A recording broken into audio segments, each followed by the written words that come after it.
11 seconds. Your team is down by 1. A pass reaches a player you have never met on the right wing of a building you do not own. This game will not change your rent, your job, or what is waiting in the fridge. And somehow your shoulders are tight. You are holding your breath. Freeze it there before the play unfolds.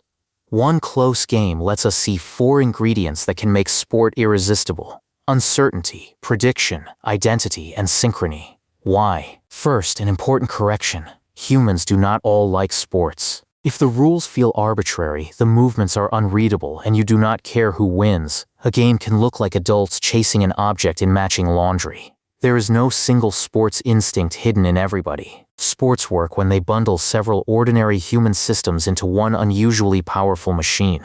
Start with the clock. Most of life is painfully unclear. Work hard and maybe it pays off next year. Be kind and maybe someone remembers. But a game turns the future into a visible question. There are 11 seconds. The score is right there. One possession can settle it. That uncertainty is not empty space. This was not a sports study, but across 4 laboratory experiments, people watched the same emotional film clips while only their feeling of certainty changed. Uncertainty made pleasant moments feel better and unpleasant moments feel worse. A close game gives that feeling a scoreboard and a clock. This also explains why a guaranteed blowout often feels flat. The players may still be doing extraordinary things, but the question has already died. A sport is most emotionally efficient when you understand what could happen, care which outcome arrives, and cannot yet see the answer. 8 seconds. The player on the right wing dribbles once. The defender gives him half a step. Nothing is resolved yet, but the possible endings are narrowing in front of you. Now look at the player's body.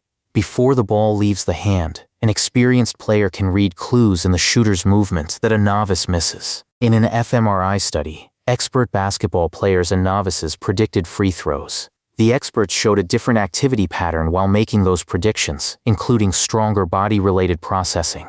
Expertise changes what a movement contains. That is why learning a sport can make watching it richer. To a beginner, a defender takes 1 step. To an experienced player, that step opens a lane, ruins the help defense, and forces the pass that has not happened yet. You are not merely waiting for action. You are running a prediction, frame by frame, and collecting the answer a fraction of a second later. When you play, the loop becomes even tighter. You choose, move, get immediate feedback, and adjust. The rules shrink a messy world into a problem your body can understand. There is a boundary, a target, an opponent, and a next attempt. For a while, progress is not an annual review or a vague promise. It is the ball going where you meant it to go. 6 seconds. The defender's hips turn toward the middle. If you know the game, that tiny rotation is not scenery. It is an invitation to drive, a warning that help is coming, and a clue about the pass that might appear next. The player sees it too and crosses back toward the baseline. But none of that explains why the shirt matters. The moment you say "we" about a team, somebody else's result becomes part of your own social identity. In an fMRI study, avid Red Sox and Yankees fans watched baseball plays. Success by a fan's favored team, and even failure by its rival, was associated with activity in the ventral striatum, a region involved in evaluating reward. Outcomes that hurt the fan's side produced a different pattern in regions involved in distress and conflict. That does not mean every fan wants a rival to suffer. It means that once a team becomes us, a public result can be evaluated as personally good or bad. A colored shirt creates a borrowed stake. 4 seconds. The player plants his outside foot. On the baseline, a teammate cuts through the paint and drags a second defender away. The opening belongs to 5 strangers in your shirt, so somehow it feels partly yours. Then the crowd multiplies it. In a study of basketball fans, the physiological arousal of people attending in person rose and fell more in sync than it did among fans watching live television in small groups. More synchrony was linked with a more transformative experience and a stronger feeling that the group was part of who they were. Think about what a stadium does. Thousands of separate bodies face the same patch of space. They gasp at the same fake, rise during the same arc, and explode at the same result.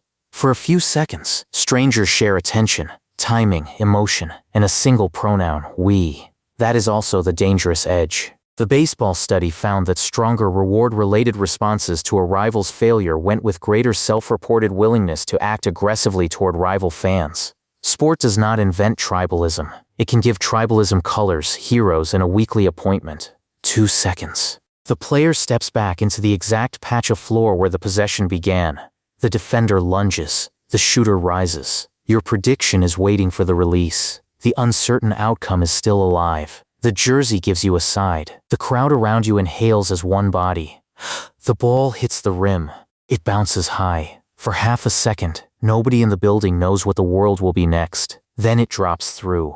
The pleasure is not only the point on the scoreboard. It is uncertainty resolving, a prediction landing, an identity being rewarded, and a room full of nervous systems changing together. Had the ball bounced out, the same machine would have turned suspense into pain. The mechanism does not guarantee happiness. It creates a meaningful stake, then makes you feel the answer. And if you still do not care about sports, that is not a failure to be human. It probably means this particular machine has not been loaded for you.